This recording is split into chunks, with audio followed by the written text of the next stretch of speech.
Bismillahirrahmanirrahim. Assalamualaikum warahmatullahi wabarakatuh. Alhamdulillahi nahmaduhu wa nasta'inuhu wa nastaghfiruh wa na'udzubillahi min sururi anfusina wa min sayyiati a'malina. May yahdihillahu fala mudhillalah wa may yudhlil fala hadiyalah.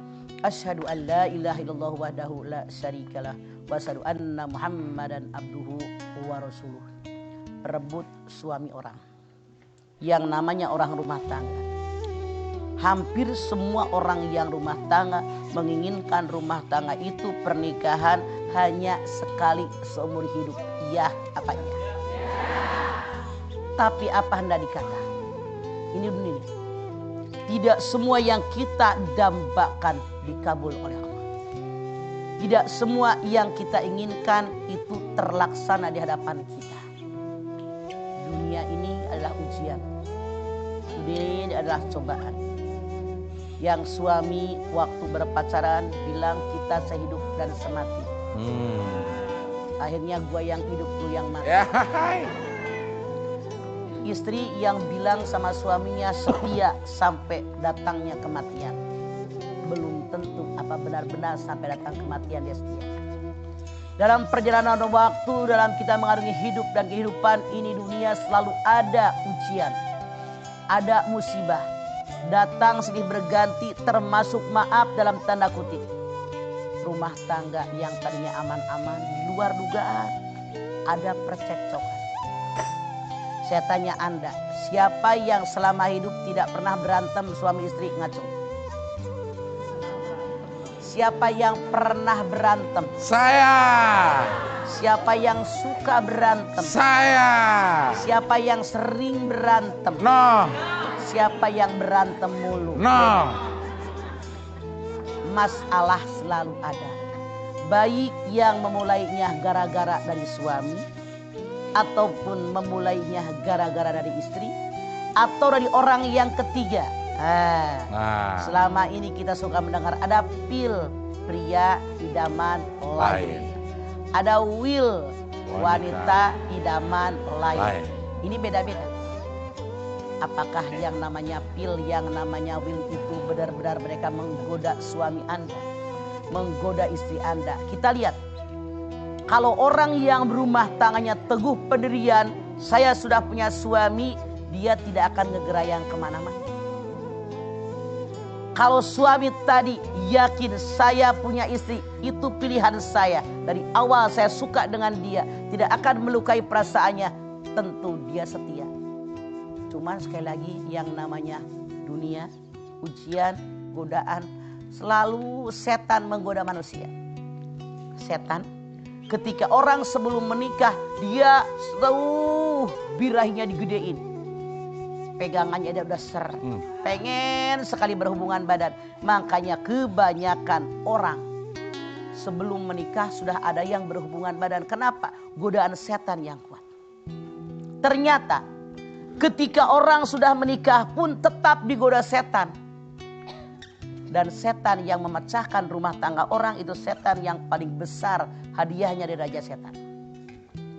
Orang sudah menikah ribut, berantem, ada masalah, terus dihantam kiri kanan depan belakang. Ini selalu ada. Anda lihat, ketika raja setan, dia istananya di atas air, di atas lautan. Datanglah setan, dia lapor, saya ngegoda anu sampai ini, saya ngegoda anu dan seterusnya. Nggak lama datang setan terakhir, dia lapor, saya habis menggoda orang yang berumah tangga sampai mereka pecah, sampai mereka bercerai. Sebelum mereka berpisah tidak saya tinggalkan. Ini yang dikagumi oleh raja setan. Inilah paling hebat karena bisa menggoda rumah tangga manusia. Nah, mengenai godaan rumah tangga ini, yang digoda oleh setan bukan hanya laki-laki. Yang digoda oleh setan bukan hanya perempuan. Laki-laki, perempuan semua digoda oleh setan. Anda lihat. Ketika Allah berfirman kepada Nabi Adam. Wa qulna ya Adamuskun anta wa zaujukal jannata wa kula minha rogodan haitsu syi'tuma fala taqraba hadhihi syajarah. fatakuna minadz dzalimin. Al-Baqarah 35. Dan ingatlah ketika Allah berfirman kepada Adam dengan Hawa, tinggal di surga, nikmat di surga, makan makanan yang ada, minum minuman yang ada, pakaian yang ada. Cuman satu, jangan dekati pohon ini. Kalau kamu mendekatinya, kamu jadi orang zalim. Itu udah paket banget. Ternyata setan iblis menggoda Adam, menggoda Hawa, dua-duanya digoda. Bagaimana godaannya? Ada di atas surat Toha ayat 120. Ya Adam, hal adulluka ala sajaratil khuldi wa mulki la yabla. Wahai Adam, maukah engkau tunjukkan sebuah pohon yang kalau engkau mengambil buahnya dan memakannya akan mendapatkan kerajaan yang tidak akan pernah sirna. Nabi Adam digoda oleh iblis, Siti Hawa digoda oleh iblis. Mereka ambil buah huldi, dimakan, dua-duanya diusir oleh Allah, diturunkan dari surganya Allah. Anda lihat Al-Baqarah 36. Fa'azallahuma syaitan farajahuma mimma kana fi. Lalu kedua-duanya, yang digoda setan bukan hanya laki-laki, bukan hanya perempuan. Keduanya, Adam dengan Hawa, digelincirkan oleh iblis. Mereka turun dari surganya Allah yang mereka nikmati selama ini. Jadi jelas, yang digoda oleh setan iblis bukan hanya laki-laki, bukan hanya perempuan, tapi dua-duanya laki-laki dan perempuan. Kalau ada yang bilang, dasar lu ngerebut laki gue, apa benar ngerebut? Apa nggak laki lu yang jelalatan? Nah, kalau seandainya suami Anda berselingkuh dengan itu perempuan, saran saya, jangan langsung perempuan yang Anda gertak. Karena tidak akan ada perselingkuhan kalau suami Anda setia. Iya apa iya? Bukan hanya perempuan yang salah, suami Anda aja centil udah punya bini. Kau masih pacaran sama orang, jangan ribut, dasar merebut laki saya. Lakinya aja ngasongin diri, pengen direbut.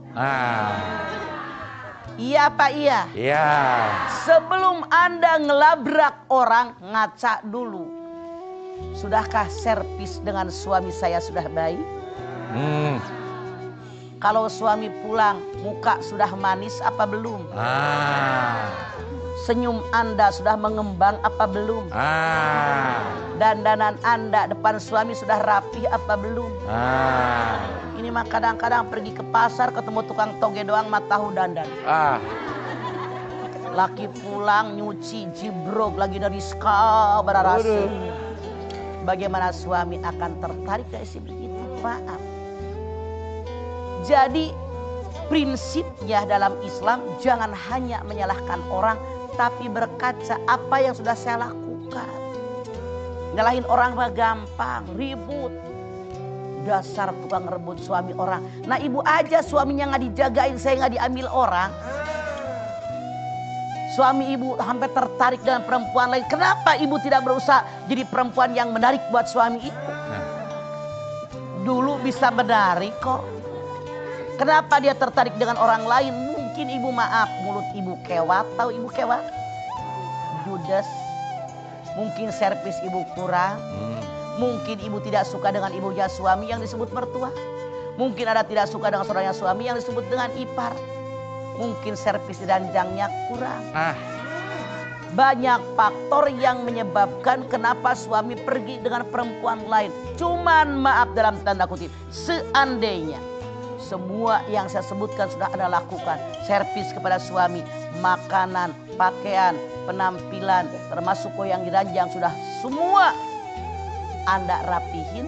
Suami masih juga selingkuh, pergi dengan perempuan lain, boleh jadi takdir Anda.